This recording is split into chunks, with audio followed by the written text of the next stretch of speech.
Bloomberg Audio Studios. Podcasts, radio, news.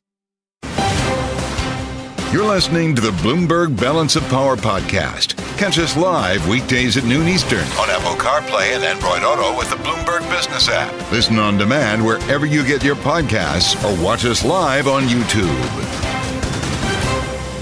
Welcome to the Monday edition of Balance of Power on Bloomberg Radio, on the satellite and on YouTube, where you can find us right now. Search Bloomberg Global News. We have a lot to talk about. I hope you had a great weekend because we have a lot to catch up on here. From the presidential campaign, new numbers coming from Kamala Harris that are eye-popping, $200 million since Joe Biden endorsed her last Sunday. Matter of fact, if you just stop down here and think for a minute about what has happened in the last 2 weeks, you might lose your breath. We're going to be spending some time with Don Levy from Siena College. Remember, he was out with the first numbers on this race last week after Joe Biden dropped out. The sage at Siena College will join with remarkable news as well abroad. And this comes on the heels of Donald Trump speaking at the crypto conference. We were watching an election over the weekend alongside the Olympics. We were watching an election in Venezuela. And now a redhead on the terminal. Venezuela's Saab says Machado is suspect of electoral sabotage. We're going to get into this a little bit later on here with real questions about whether Maduro, in fact, won that election fairly. And then there's Israel. This is something that, with all of the other news swirling around here, has not gotten enough attention as Israel weighs its response to this attack in the Golan Heights and whether to open a new front, essentially, or to wage a new war against Hezbollah. And that's where we start our conversation now with Iain Marlow, Bloomberg's senior reporter, with his eye on geopolitics for us. Iain, it's great to see you. Welcome. Antony Blinken warning that this could very quickly spin out of control if Israel, in fact, decides to declare war against Hezbollah. Talk to us about the delicate nature of this moment and when we might know Tel Aviv's and Jerusalem's intentions here. Yeah, this is something we've seen over the course of the war. Hezbollah on the northern front has been keeping up the pressure on Israel, and this so far both sides have managed to avoid the sort of escalation that everyone has feared, with most of the carnage and tragedy happening down in Gaza.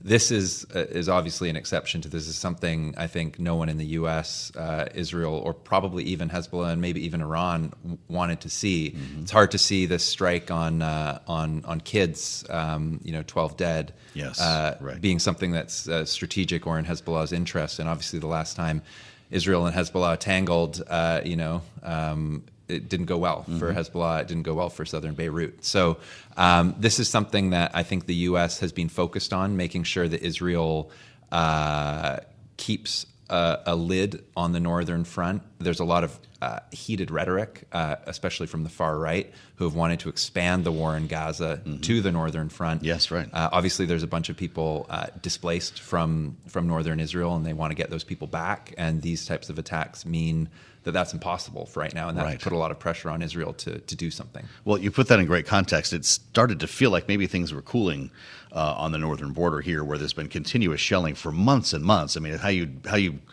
kind of frame what is a war and what is not is its own question right now. But what is Benjamin Netanyahu considering in terms of options? And if, in fact, Israel did make a pronounced strike against Hezbollah, would that not draw Iran into the fight?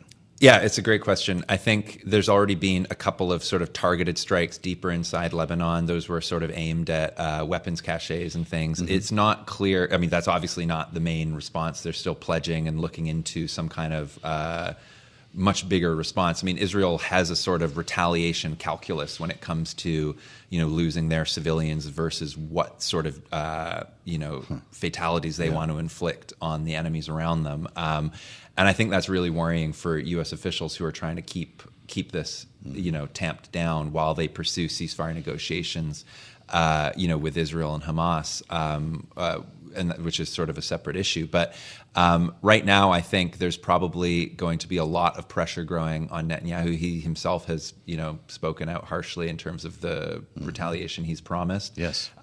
So we're potentially looking at probably airstrikes of some kind, whether they go into Beirut, whether they're aimed at leaders or sort of Hezbollah installations, is kind of yet to be seen. So I think everyone right now is sort of just waiting to see what sort of shape this takes. Right. The administration, the U.S., has made clear that there are going to be limits to our involvement if, in fact, this does cross over the northern border. John Kirby said earlier today at the White House, I saw a headline on the terminal, that there is no sunlight between Joe Biden and Kamala Harris when it comes to our policy in Israel.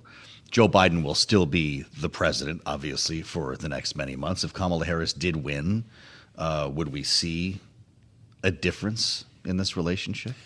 It's a really interesting question because the Middle East is the one area of foreign policy that people have pointed out. When you look at Kamala Harris's statements since the war began, she's always been a little bit out in front of where Biden has been with the rhetoric, with the sort of pressure on Israel, sort of emphasizing Palestinian civilian casualties and the rest of it. Yeah. So, but when it comes to policy, they've been in lockstep, and she's part of the administration. So it's hard to see. At least in the moment, especially with Biden still. It was an interesting element last week with her saying almost word for word the same things that Joe Biden has been saying, but having them being interpreted very differently from her supporters. I guess it's something that we'll keep an eye on. And the Israelis also were very upset by her remarks. Isn't that right? Yeah. Even though we've heard the same statements from Joe Biden. Iain Marlow, covering some pretty heavy stuff for us here, Bloomberg senior reporter. Great to see you, Iain. Thank you for joining us on Balance of Power. Something that we're going to keep tabs on for you here, both Venezuela and Israel, as we follow this presidential race coming off another rambunctious weekend. Veep stakes playing out on Sunday morning. Donald Trump promising to fire Gary Gensler in his crypto speech over the weekend. That's something that's been reverberating here a bit in Washington. And then, of course, just the lay of the land. I remind you where we were here. It was what? So today's Monday. 2 weeks ago, J.D. Vance was announced as Donald Trump's running mate. 2 weeks in a day, it was, or I guess 2 days, the assassination attempt. This has been unfolding so quickly. A week ago yesterday, Joe Biden dropped out of the presidential race. And now look at the campaign by the numbers here. Kamala Harris pulling in more than $200 million since last Sunday. A weekend fundraiser here helped to do a little more in the Berkshires. But 2/3 of the haul coming from first-time donors. I believe it was 66%. These are remarkable numbers. 170,000 new volunteers since last Sunday. And so we've got a lot of noise out there, and clearly a big shift in the race that we want to talk about with Don Levy. He's back with us, director of the Siena College Research Institute. Don, your poll is still reverberating from last week. You were the first credible poll to come out after Joe Biden dropped out of the race. As an experienced political hand and pollster like yourself, are you amazed by what's happened in the last week? Put it in context for us. Well, everything changed very quickly. I mean, we immediately went into the field last Monday to get a pulse on the nation. And certainly we see an amazing change. What had pulled to about a 6-point advantage for former President Trump over President Biden is now really a dead heat. We looked at it in a national poll. We have Trump up by 1 over Harris. However, it's even closer than that when we look at voters on their first pass, when we ask them the question, and we have RFK and other third-party candidates in the race. Actually, Harris is up by a point. So right now, this national race has turned into one that was really looking like Trump had a very significant advantage into one that's clearly a toss-up. And in fact, what we saw in our 3 days of polling last week, that as each day went on, Harris picked up a little bit more steam. So clearly, the Democrats are very excited about being excited when they had been really, really quite unhappy with the Biden candidacy. In fact, when we asked voters, did the Democrats make the right decision? Did Biden make the right decision pulling out of the race? 87% of voters said absolutely that was the right decision. That's incredible. You and I have talked a lot about the double haters. They're a much smaller group all of a sudden now, aren't they? Really, the double haters have shrunk. They're down now. When you look at double haters of both Trump and Harris, it's only 8% of voters. I've got a new group for you. We're going to call them the persuadables. We talked about persuadables before. Those are voters who do not say either Trump or Harris on the first time we offer them the horse race. 13%, about 1 out of every 8 voters fall into this persuadable. When you look at the folks who are not persuadable, right now in our most recent national poll, 84% of voters are locked in. Their mind is made up. So we're down now to between 13 and 16% of voters who either may not show up or truly are the persuadables. At this point in time, a slight advantage for Trump over Harris amongst these persuadable voters. Amazing. This is really good stuff. That was 1 in 8, right? The persuadables? Right, 1 in 8. Fascinating to hear this. Now, look at these persuadables, and we asked them, can you assess these two candidates on a series of attributes? Their ability to unify the country, their temperament, their intelligence, which one is a stronger leader? And there you see that these persuadables are struggling a little bit. Far and away, they see former President Trump as a stronger leader. Certainly, that's going to be something that I'm sure that he will stress in his campaign. He sees that as a strength, and voters see that as a strength. Interestingly, on the issue of intelligence, while persuadables and voters in general feel as though both candidates are intelligent, they give the nod on intelligence to Kamala Harris rather than to Donald Trump. Harris also has small advantages over Trump on empathy, her ability to care about people like the voters, and also in having the appropriate temperament to be the effective president. So clearly, Harris has jumped up to be a very formidable candidate. In fact, we saw Trump get a bounce in his favorability also in this poll, up about a net 6 favorability. So despite the Trump bump, Harris clearly has caught him and pulled even. Wow. All right. Don Levy with us from Siena. There's something called momentum that she's experiencing, this sort of campaign on a speedboat. It's amazing how much has happened in the last week. And while the momentum is taking place, Don Levy, how do you poll that? Well, I guess the answer to that is again and again. Will you be in the field more often? Is that the answer? Absolutely. I mean, we're going to be in the field quite soon now, going to take a look at the key battleground states. And then typically we see a candidate get a bump after a convention. I think former President Trump got that. I think the assassination attempt yielded a slight bump. So it was just remarkable to see Harris, jump into the race and pull even. It's likely that Harris may very well see a bump when we go to the Democratic convention. Then we really get down to the nitty-gritty as we hit Labor Day and go to that really sprint to the finish line, where we'll be polling almost nonstop from Labor Day until the election. Understood. And that's how you capture, I guess, a moving target in that case. I don't know what they're going to call it, Don. Kamala-mentum? I haven't heard anyone go for that yet. But, in that world, there's a question about the honeymoon. I think Politico calls it the sugar rush this morning. How much time does Kamala Harris have to enjoy the good feels in the media and by her supporters? Well, I think what we see is her base is extremely excited, committed. The fundraising, as you point out, has been dramatic.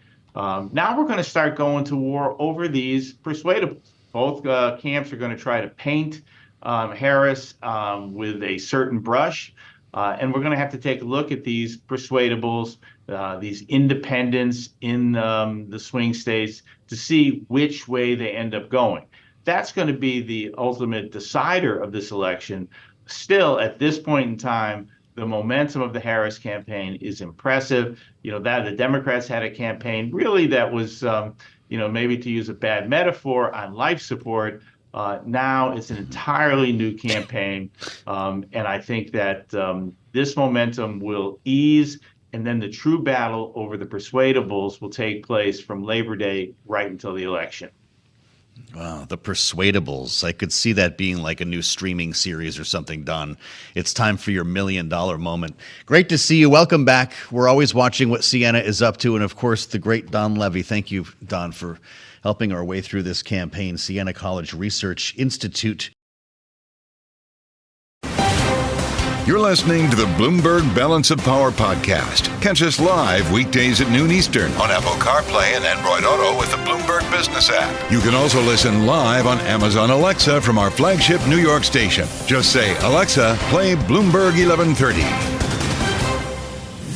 We continue to assess what continues to be a history-making news cycle when it comes to both the current president and, of course, his vice president, who is running to replace him come January of 2025. And, of course, the other candidate in this race is former President Donald Trump. And joining us now here in studio, someone who worked in the Trump White House as acting chief of staff. Mick Mulvaney is with us. He, of course, also is co-founder of the Freedom Caucus, is a former congressman from South Carolina, former director of the OMB. We all know you have a very long resume. Mick, great to see you in person.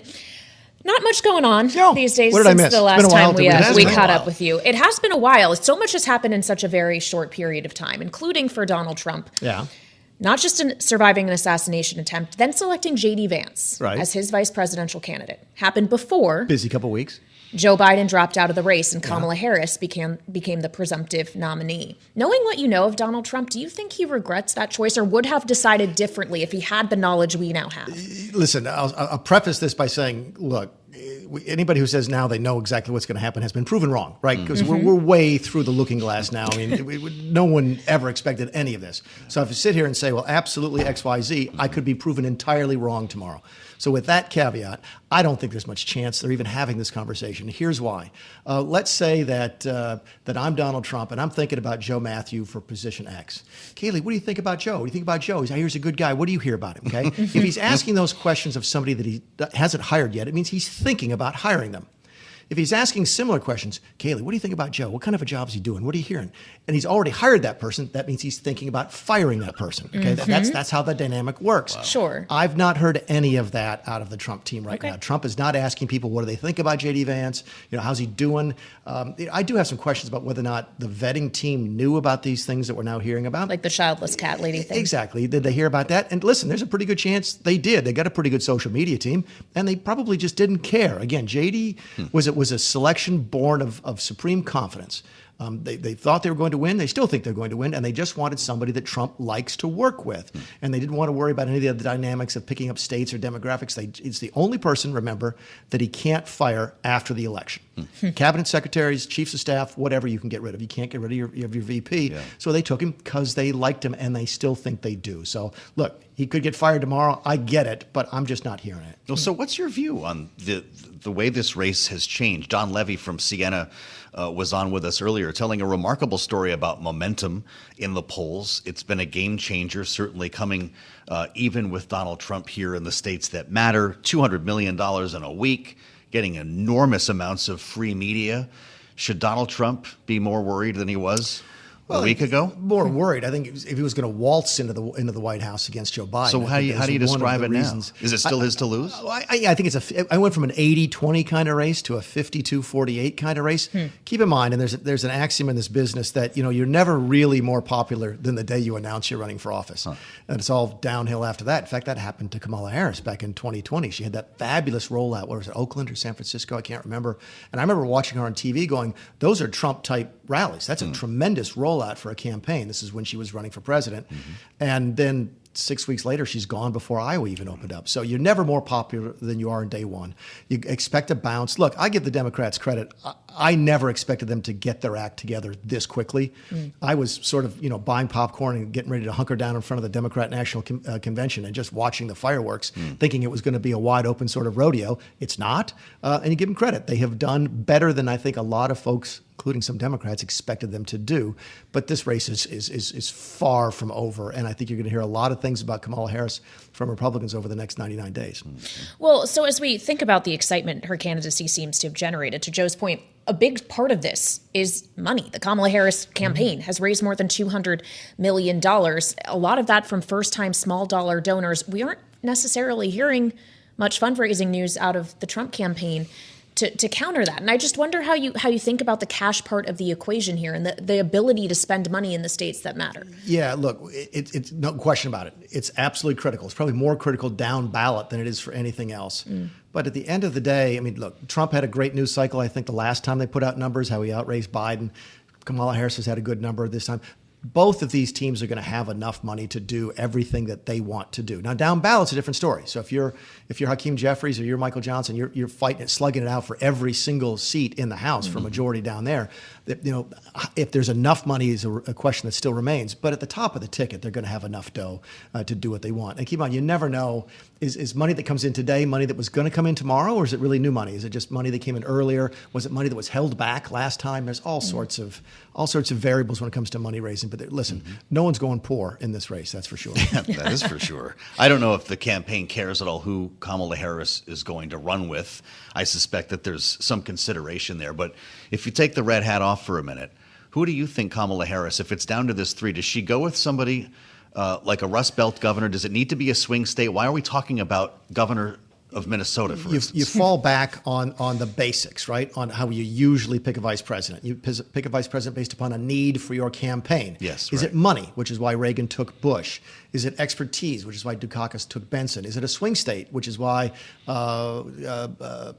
Romney took Ryan? Didn't work out that well, but that was the pick. I think you're back in that world right swing now. State. That's a swing state type of thing. So right? Shapiro then, right? So, well, no, because you've got, what are the swing states? Yeah. Shapiro's on the list. Well, you could do Kelly in Cooper, Arizona. Kelly in Arizona, Whitmer in Michigan, Walz in Minnesota is a state they'd love to lock up. No question about it. And if they really think there they're is weak, a geographic advantage to Walz in Minnesota. absolutely, much more so, say, than Cooper in North Carolina, who I really don't think the Democrats think they can win, and Beshear, who's a very talented guy, a Democrat who won in a red state, whose name has sort of fallen off the map already because it's not a swing state. So I think that's where they're looking at.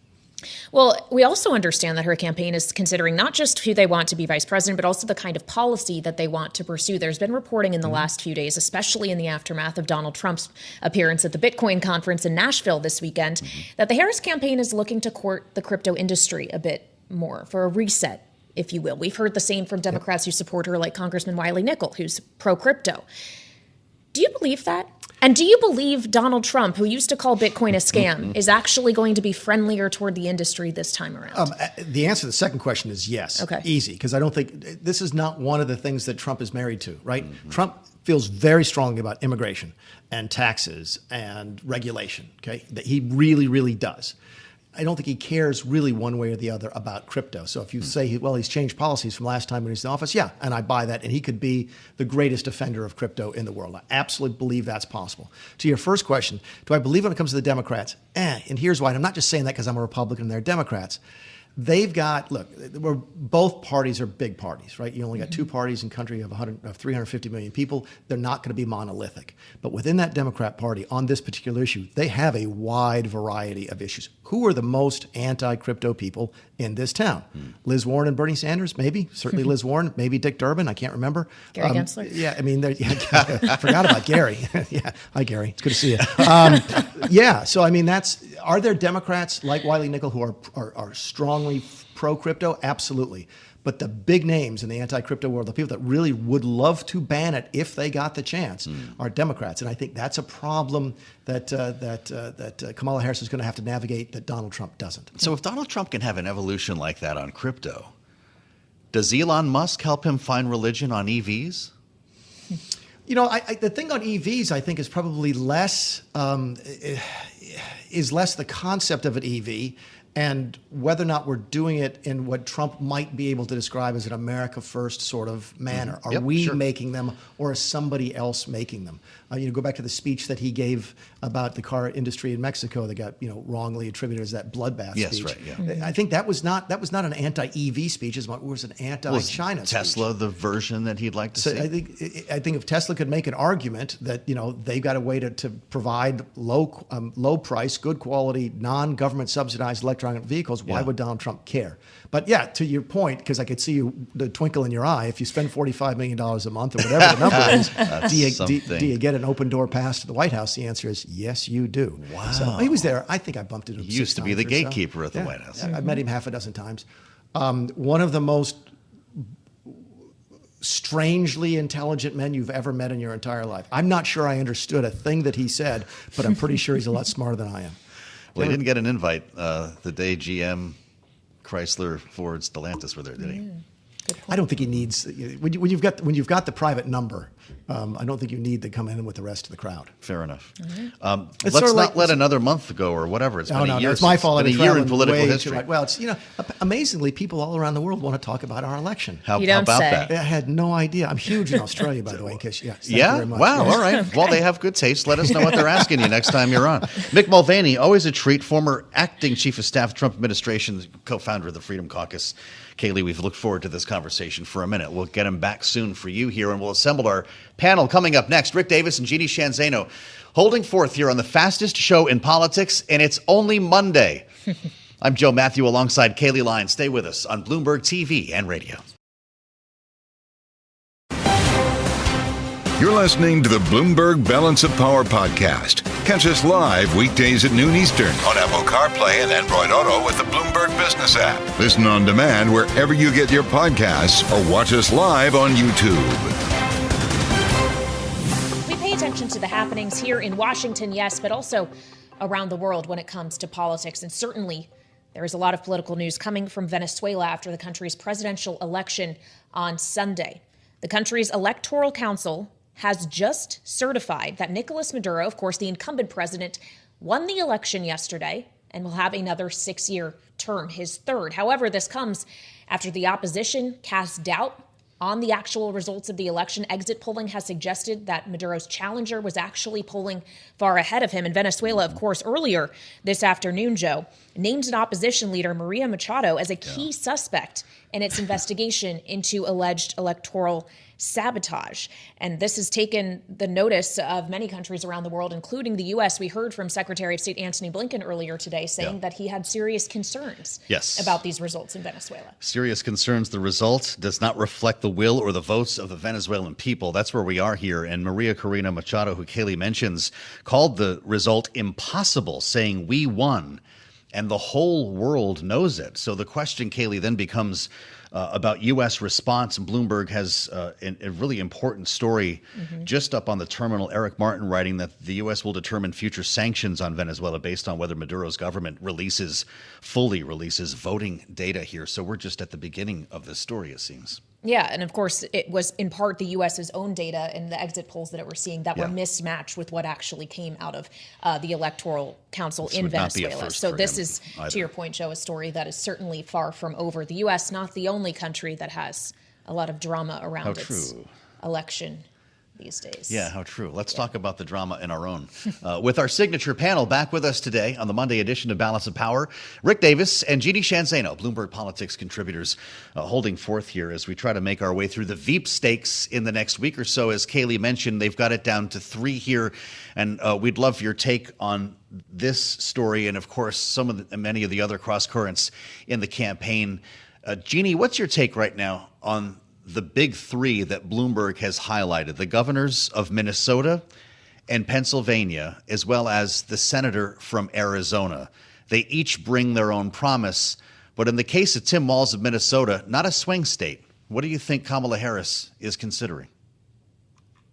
You know, I was surprised that he is on the top 3 to a certain extent, because I think if you're going to go swing state, you might as well go big with Pennsylvania or Arizona. But of course, they would like to lock up Minnesota. And he does have an important record out there. He is well known. He is well liked. He was auditioning this weekend on the Sunday shows. So certainly he is in contention.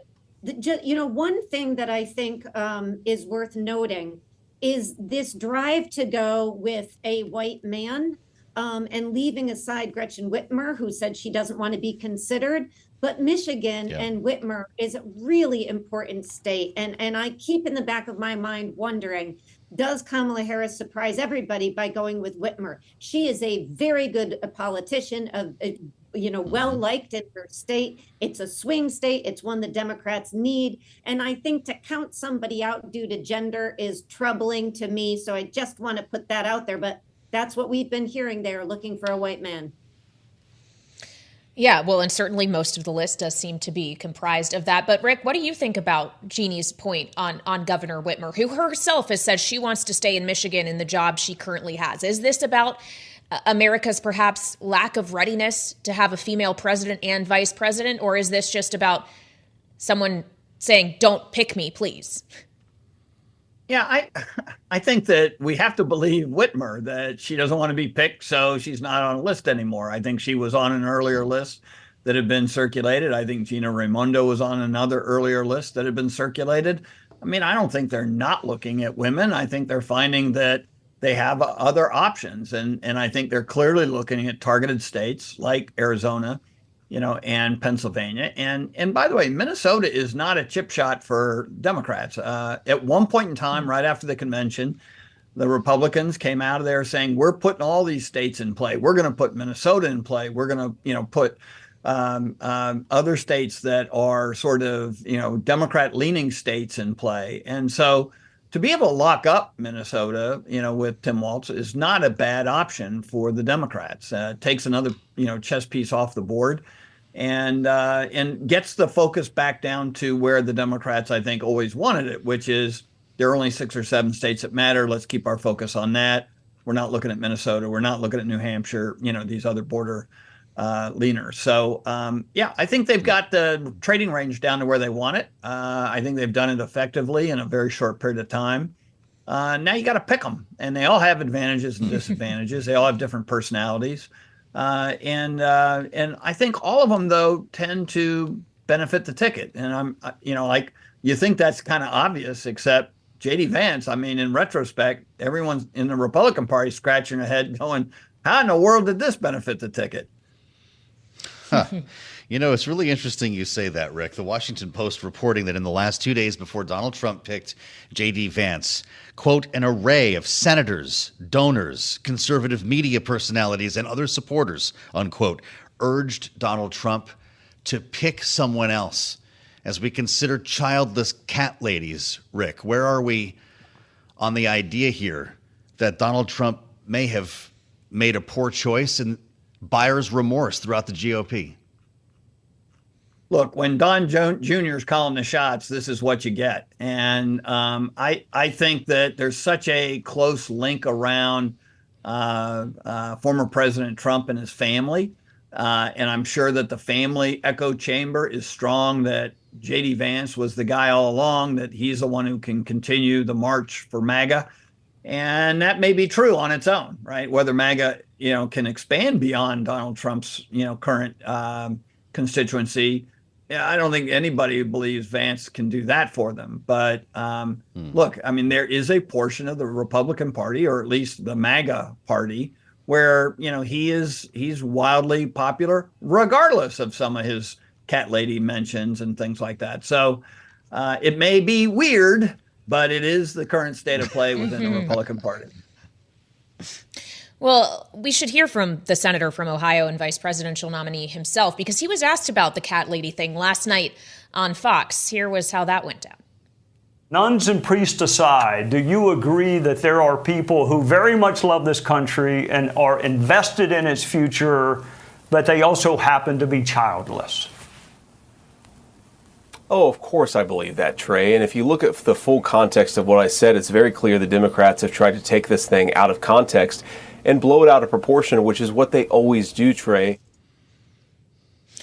Jeanne, blown out of proportion or not, the genie's kind of out of the bottle on this one. Are Democrats going to be able to keep up this line of attack on J.D. Vance, or are they going to have to come up with something else, as we still have 4 months to go and a lot of the enthusiasm and energy we've maybe seen over the last week isn't necessarily sustainable for the next 99 days?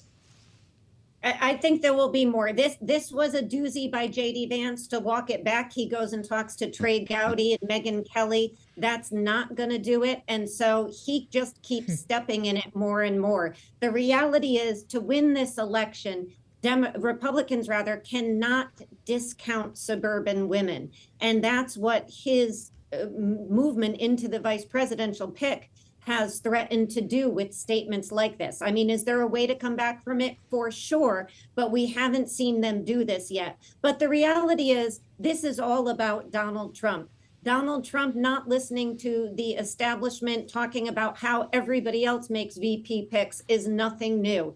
In my view, he wanted somebody who would do his bidding in a way Mike Pence wouldn't, and that's what he was going for, and hence he turned his back on people that may have made more sense, like Doug Burgum and some of the others on the list, and doubled down with J.D. Vance, which doesn't reach out and get him the votes he needs to win some of these swing states. All right, Rick and Jeanne, we thank you, as always, our signature panel with us on the Monday edition of Balance of Power. Jeanne, Zaino, and Rick Davis will join us as well a bit later on in the later edition of Balance of Power. That starts at 5 p.m. Eastern Time. Kailey, that'll be right around the time that Joe Biden is talking about the Supreme Court, which will be potentially newsy, although it's hard to see the path on the proposals that he is putting forward when it comes to term limits and a code of ethics. We've got an interesting headline here we should mention before the news. The House announcing the bipartisan task force to probe Trump shooting. They're being comparing this to a Warren Commission, essentially, following what happened. And the reporting today on the fallout of this assassination attempt is remarkable. The New York Times publishing text messages showing that security officers at the rally identified and talked about Thomas Crooks for more than an hour and a half before he opened fire on the former president. Yeah, more details continuing to come to light, remembering that this happened just about 2 weeks ago. It was not that long ago, as we all have been living in what feels like warp speed in American politics. And surely more details will come to light as we have this task force looking into the assassination. It's actually being led by Republican Congressman Mike Kelly of Pennsylvania, who, of course, had been pushing, given the proximity of Butler to his district. So we'll have much more on that, of course, throughout the day here on Bloomberg, specifically on Balance of Power. You're listening to the Bloomberg Balance of Power podcast. Catch us live weekdays at noon Eastern on Apple CarPlay and Android Auto with the Bloomberg Business app. You can also listen live on Amazon Alexa from our flagship New York station. Just say, Alexa, play Bloomberg 1130. Welcome to our TV and radio audiences worldwide. This is Balance of Power. I'm Joe Mathieu alongside Kailey Leinz, talking politics with our eye on the financial markets as well. A big week for both, Kailey. We've got a Fed meeting Wednesday. We've got earnings. This is the big one, right? Microsoft, Apple, and the rest reporting this week with a lot of questions about the future of our economy and the future of this presidential campaign. And so it makes it easy to miss some of the headlines internationally here with the news today from Venezuela, but also Israel, as the Biden administration warns Israel that if it continues to target Hezbollah and, in fact, opens a new war with them, this could spin out of control, Kailey. We've discussed this before with Hagar, who's going to join us in a moment here. The question about a much wider conflict in the Middle East is very real right now. Yeah, especially after the events of this weekend, a rocket attack that notably Hezbollah has actually not claimed responsibility for. It has denied this, which is an unusual move for the group. But it ended up killing 12 young people. And Netanyahu has vowed a harsh response. The question is, how will the harshness of that response actually be calibrated, especially considering the input of allies like the United States? So for more, let's turn to Hagar, of course, formerly of the National Security Council, where she was director for Syria and Lebanon, but now CEO and founder of Greenwich Media Strategies. Hagar, always great to have you here on Balance of Power. Obviously, this is a region of the world that you know incredibly well. It is worth pointing out that this did happen in what is many internationally recognized as Syrian territory. This isn't necessarily somewhere where you would expect Hezbollah to strike. So what is your read on what exactly happened here and what you think Israel might do next? Well, from what we understand from both the Israelis, but also, by the way, from the U.S. government, that said that all signs indicate that Hezbollah is the one that launched these rockets. There were a barrage of about 30 rockets, 30 missiles that hit that area that you talked about, that soccer field, where nearly a dozen children were killed. And since then, Israel has promised a retaliation. The defense minister, the prime minister have promised that Hezbollah would pay a very heavy price. We've seen strikes along the border since then, but that is not the response to this. So we are awaiting now. Everybody in Lebanon is nervous. The airports have been, all airlines have been shut, have been suspended to and from Lebanon, from Beirut, because everybody is anxiously awaiting the step that Israel will take. And I anticipate a very hard response, very strong response from Israel, probably against weapons depots in the south of Lebanon, key infrastructure like roads and bridges, again in the south, and also wherever they may know that Hezbollah leaders are. What happens if Israel does target Hezbollah in Beirut? Hagar, what would the U.S. posture be? Well, Beirut is a little bit different, and not a lot of people are expecting a strike in Beirut. And let me explain why. The reason is that neither side actually wants a war. And I know I've said this a number of times, and it may seem odd since you've seen these strikes go on between both sides for the last 9 months. But neither side actually wants a war. Otherwise, you would have seen them by now in a full-scale war. It's just that the pressure continues to mount more and more. And when that pressure mounts, and when you have strikes that go on back and forth, you always have the risk of miscalculation. And I would argue that the strike that happened against this soccer field, and I believe, like I said, I believe that when the U.S. comes out and says that it's Hezbollah, I know what it's like, what standard they have to meet to say something like that publicly. So when Hezbollah makes a strike like that, whether or not it was a mistake is a major miscalculation. And Israel's going to respond, but it might respond the way, for example, that it did against the port of Hodeidah in Yemen, when after the Houthis sent a drone that killed an Israeli citizen in Tel Aviv, or the way it responded after Iran's assault of 300 missiles and drones against Israel. Israel responded in a way to respond in a strong and loud fashion to send a message that they need to stop once and for all, or to stop at least for the time being.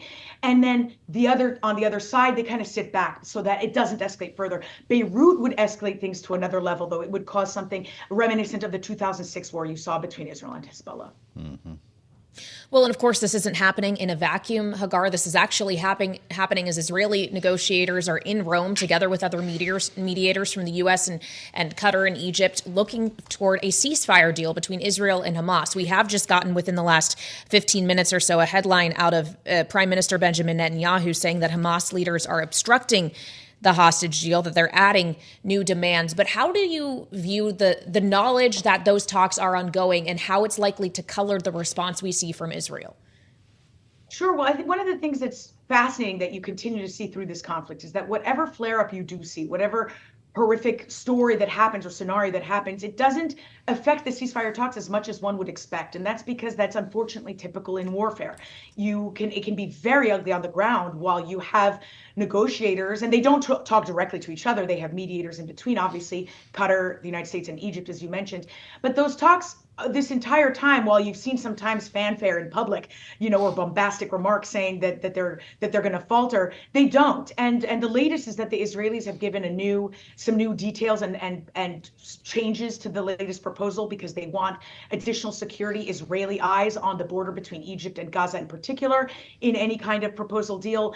As per usual, Hamas is obstructing that. And so it's kind of the name of the game in these ceasefire talks. So no matter what happens, I expect those talks to continue, even if you have something more full scale in Lebanon, because on the contrary, that would only underscore further why a ceasefire is needed. And I'm sorry, I didn't totally respond to your last question about how the U.S. will respond. The U.S., while they came out and said that they want to de-escalate tensions and they want everyone to urge restraint, at the same time, they know Israel has to respond. Otherwise, it would send the wrong message. And they've already said a number of times to indirectly to Hezbollah that they don't hold Israel back, that they do have Israel's back in this whole process. Just lastly, Hagar, what did Benjamin Netanyahu accomplish, if anything, on his trip to the U.S.? Well, I mean, his trip to the U.S. was largely about speaking to the American public. And I'm not sure how far it went there, but what he did accomplish is having meetings with Biden, with Kamala Harris, Vice President Harris, and with Trump allows him to lay the groundwork no matter what direction things go domestically here. He has cemented relationships with all three.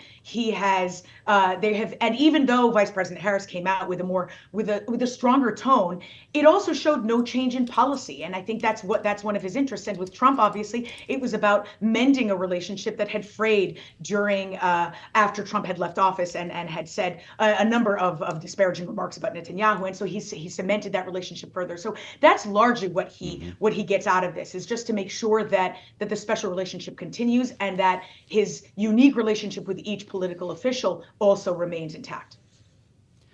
Hagar Chemali, Greenwich Media Strategies. Thanks as ever, Hagar, for bringing your experience to us here on Bloomberg TV and radio. This is Balance of Power. I'm Joe Mathieu alongside Kailey, Leinz, and we want to take a swing past Capitol Hill before we call this episode to a close here. Jack Fitzpatrick from Bloomberg Government joins us from the Capitol right now, remembering that the House went home, an extended summer recess. But the Senate is actually still in fact, getting some work done. No one's talking about it. But of course, Jack is there to cover it for us. And Jack, we could see a couple of things here. I'll ask you about appropriations, but also social media with some bills set to pass today. Yes, first this week they're supposed to finish their committee work in the Senate on government funding bills. There is a question of how much work they can actually do. They've got 5 bills left that haven't had committee votes and haven't been released yet. Just this morning, it came out that they are putting off work on the Homeland Security funding bill in the Senate because, as one of my colleagues reported, citing a Senate aide who's familiar with what they're negotiating, there are questions as to how to address the Secret Service budget, which is within the Homeland Security funding bill, in the wake of the failed assassination attempt of former President Trump. So many questions surrounding the response and the oversight to the Secret Service after that. There are now questions about, do they need more money? Can they use that money successfully? And so they are putting off work on their Homeland Security funding bill because it has been, at least in part because it has been complicated by those questions. So we are getting into campaign mode, but there's some significant work left to do in funding the government and in answering all the questions that lawmakers have about what comes next after that assassination attempt and oversight of Secret Service. Jack, I asked this question knowing that it is literally the job of these lawmakers to legislate and to get the government funded. That's why they were sent by the American people to Capitol Hill. But I do question why they're trying to do this now when they know the House is gone. They're not coming back until September 9th, when we're going to be, 3 weeks from a potential shutdown. And the prevailing thought is that they're just going to end up passing a continuing resolution anyway. So is this all just a charade? Everything they do now is with an eye on setting the stage for realistic, bipartisan, bicameral, tough negotiations as soon as the lame duck session. If everybody sets their marker and says, this is where House Republicans stand on funding the government and this is where senators stand on it, there's at least a hope that they can have made enough progress so that maybe in December they can strike an actual funding deal. If they could do that, then whoever the next president is will not come in with a shutdown deadline on their plate, and they can focus on getting cabinet officials in place and on their legislative agenda. It's not clear if they will do that because the House and Senate have a huge gap between their approach in funding the government on all sorts of bills. So it's not just a charade. It is largely for show, but that show can set the stage for the real negotiations with an eye on hopefully striking a deal before another president has to come in and clean up the mess. Who says regular order is dead? Jack, we've also got the Kids Online Safety Act and the Children's Online Privacy Protection Act, these two attempting to regulate social media that are apparently moving in the Senate here. Looks like they're going to pass. Do we have any sense of whether they could pass the House? That is an interesting question. The bipartisan interest on this in the Senate sets the stage for possible passage here. But as we mentioned, as we get toward campaign mode and a limited opportunity to legislate in a bicameral way, it's a little iffy if they can actually enact something and have bicameral negotiations on that. Again, a vote to pass that in the Senate that sets a marker that shows there's bipartisan interest in it could be a significant thing, but we're really dealing with a compressed schedule in terms of enacting legislation for the rest of this year. And Jack, before we let you go, we are expecting to hear from President Biden a few hours from now when he's going to be speaking in Texas, outlining what he would like to see in terms of Supreme Court reform. What we're talking about here is an actual ethics code that is enforceable, term limits, potentially even a constitutional amendment when it comes to presidential immunity. For all of these things, he's going to need Congress to cooperate. The House Speaker has already said it's dead on arrival in that chamber. Does it actually, any of these things, face any real prospect in Congress? Not in the near future in Congress. This has become as much of an election and campaign issue. It's one thing for the president to communicate about his proposals, and that's something that some high-profile Democrats in Congress have done, like Dick Durbin, but it's not something where there's a lot of bipartisan overlap. Republicans have put the kibosh on that. So at least in the near term, this is more about communicating proposals than anything that has much of a chance of moving forward and being enacted. It does feel like we're in a bit of a messaging era in politics right now as we're in the August before the election. Jack Fitzpatrick of Bloomberg Government joining us live from Capitol Hill. As always, thank you so much. And it is worth pointing out, Joe, that we're about to have a real absence of news from Capitol Hill after the Senate leaves this week. Yeah. It's going to be, 5 weeks 5-6 before week Congress recess? comes I guess back? it's 5, sure. Leaving August to just be essentially dominated by presidential politics in the Absolutely. DNC. And to your point, we'll come back and have a whole argument about whether we're going to shut down the government. So keep your countdown clocks in. Thanks for listening to the Balance of Power podcast. Make sure to subscribe if you haven't already at Apple, Spotify, or wherever you get your podcasts. And you can find us live every weekday from Washington, D.C. at noontime Eastern at Bloomberg.com.